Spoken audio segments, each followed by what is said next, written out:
भारत के महान मुसलमान योद्धा कौन से हैं जिनका नाम सुनते ही दुश्मनों के पसीने छूट जाया करते थे। इन मुसलमान योद्धाओं के रहते विदेशी ताकतें कभी भारत की ओर आंख उठाकर देखने की हिम्मत नहीं किया करती थी। इन योद्धाओं के शासनकाल में भारत दुनिया का सबसे ताकतवर देश के रूप में पहचाना जाता था। अफगान से लेकर दक्कन तक इन शासकों ने भारतीय साम्राज्य का विस्तार किया। आज की इस वीडियो में हम भारत के 5 सबसे महान मुस्लिम योद्धाओं के बारे में ही आपको बताने वाले हैं। बस आप बने रहिए वीडियो के अंत तक हमारे साथ। नंबर 1, अलाउद्दीन खिलजी। भारत के 5 सबसे महान मुसलमान योद्धाओं की सूची में सबसे पहला नाम अलाउद्दीन खिलजी का आता है। सन 1296 में अपने चाचा और ससुर जलाल उद्दीन खिलजी की हत्या करने के बाद वो खिलजी वंश का दूसरा राजा बना था। अलाउद्दीन खिलजी का नाम सुनकर मंगोल भी खौफ खाया करते थे और सन 1296 में जब मंगोलों ने भारत पर आक्रमण करने की कोशिश की तो खिलजी ने उन्हें जमकर धूल चटाई। अलाउद्दीन के रहते हुए कोई भी विदेशी आक्रमणकारी भारत की तरफ आंख उठाकर देखने की हिम्मत नहीं कर पाता था। वो पहला मुस्लिम शासक था जिसने अपने राज्य का विस्तार संपूर्ण किया था। उत्तर से लेकर दक्षिण तक के हिस्से के उसके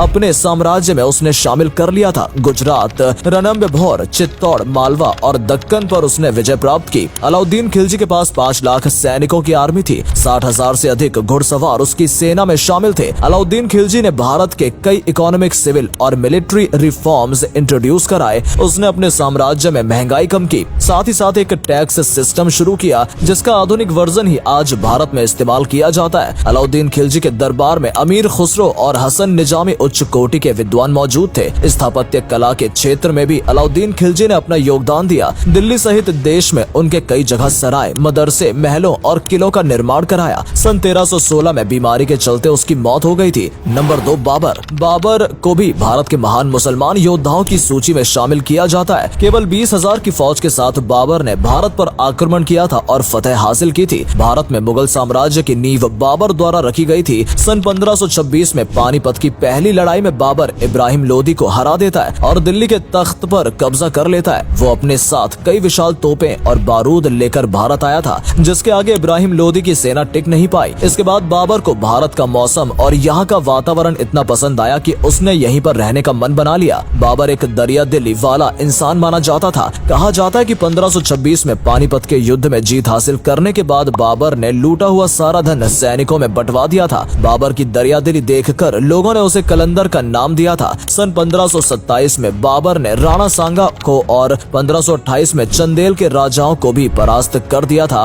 उसके पास अपने जमाने के सबसे आधुनिक हथियार हुआ करते थे जो रूस और अमेरिका से भी ताकतवर थे। बाबर ने एक विशाल सेना का निर्माण किया। साथ ही भारत में कई मदरसे और मस्जिद का निर्माण बाबर ने कराया। अयोध्या की शान रही बाबरी मस्जिद का निर्माण बाबर के कहने पर उसके सेनापति मीर बाकी नहीं कराया था। बाबर के कारण ही अगले करीब 325 सालों तक मुगलों ने भारत पर राज किया और भारत को विकास की ओर अग्रसर किया। नंबर 3, शेर शाह सूरी। शेर शाह सूरी भी एक महान योद्धा था। भारत में मुगल सल्तनत की स्थापना होने के बाद उसने बाबर के सेनापति के रूप में अपनी सेवाएं प्रदान की थी। वो एक महान रणनीतिकार था और साथ ही एक कुशल सेनापति होने के बाद उसने खुद को एक कुशल शासक के रूप में जनता के सामने पेश किया। शेर शाह सूरी की ताकत का अंदाजा आप इसी बात से लगा सकते हैं कि उसने अपने शौर्य और पराक्रम के दम पर कुछ सालों के लिए मुगलों को भारत से खदेड़ दिया था। उसने चौसा और कन्नौज के युद्धों में हुमायूं को हराया। सन 1540 में उसने भारत में सूरी वंश की स्थापना की थी। अपने शासनकाल में उसने कई नए नगरों और सैन्य प्रशासन की स्थापना की। बेहतर शासन व्यवस्था के लिए उसने केंद्रीय शासन को 5 विभागों में बांट दिया था। शेर शाह सूरी ने अपने गुप्तचर भारत के कोने कोने में तैनात कर रखे थे जिससे हर जगह की खबर उसे आसानी से मिल सके।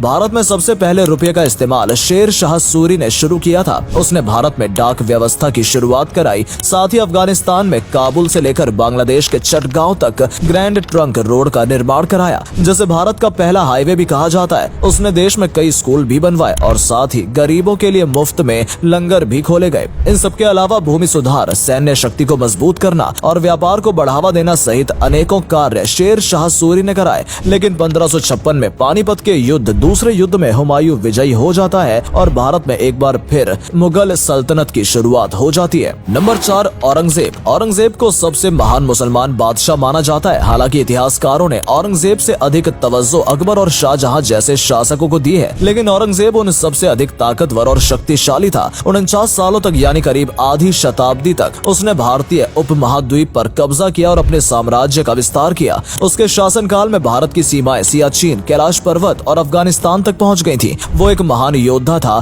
साथ ही उसकी बनाई रणनीतियां अचूक मानी जाती थी। औरंगजेब ने अपने शासनकाल में पूरे भारत को मजबूत और अमीर बनाया। दुनिया की कुल 1/4 अर्थव्यवस्था भारत की थी। भारत दुनिया का सबसे अमीर मुल्क उस समय माना जाता था और औरंगजेब को सबसे अमीर बादशाह बताया जाता है। कहा जाता है कि वो निजी खर्च के लिए शाही खजाने का इस्तेमाल नहीं करता था। वो बेहद सादगी और सरल किस्म का व्यक्ति था। अपने हाथों से टोपियां बनाया करता था। अफीम और शराब का सेवन उसे ज्यादा पसंद नहीं था। उसने हिंदुओं पर जजिया कर लगाया था, जो वहीं सभी मुसलमानों पर ज़कात कर भी लगाया था। वो सती प्रथा के भी खिलाफ था। साथ ही दलितों और बेसहारा लोगों की मदद के लिए हमेशा आगे रहता था। बहुत से लोगों का मानना है कि औरंगजेब हिंदुओं से नफरत करता था, लेकिन ऐसा नहीं है। उसके मंत्रिमंडल में कई हिंदू उच्च पदों पर तैनात थे। औरंगजेब रहते अंग्रेज कभी भी भारत पर कब्जा नहीं कर पाए थे, लेकिन औरंगजेब की मृत्यु के बाद मुगल सल्तनत धीरे धीरे पतन की ओर बढ़ने लगी और इसी का फायदा अंग्रेजों ने उठाया। नंबर 5, टीपू सुल्तान। टीपू सुल्तान का नाम भारतीय इतिहास के पन्नों में विवादास्पद रहा है, लेकिन इस बात से कोई इनकार नहीं कर सकता है कि वो 18वीं शताब्दी के सबसे महान मुसलमान योद्धा थे।